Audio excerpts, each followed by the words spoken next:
Hello guys. Sana rinig yung mas rinig yung boses ko kaysa sa ingay ng sasakyan. So ito yung share ko ngayon.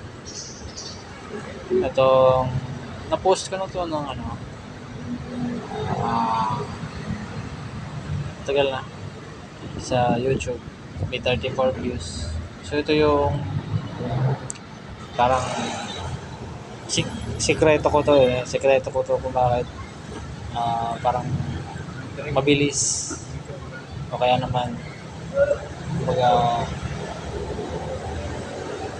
lagi ako nandun sa top list or top priority ng mga hiring ng technician kasi for this project, lalo kung ikaw ay pupunta ng semiconductor or any manufacturing jobs. So itong ginawa ko nito way back 2015 hanggang ngayon, lagi ko siyang baon sa interview, lagi ko siyang ini-include sa interview na ito may project akong ganito para at least may impress ko yung interviewer, yung employer na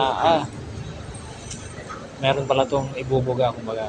So may chance ako. So ito yung sikreto ko guys, no? Itong Universal Industrial Sensor Checker or Tester. So napaka simple lang naman ito pero yung impact nito sa production line lalo nung nagtrabaho na ako as technician, malaki. So sa susunod na video share ko yung schematic niya, no?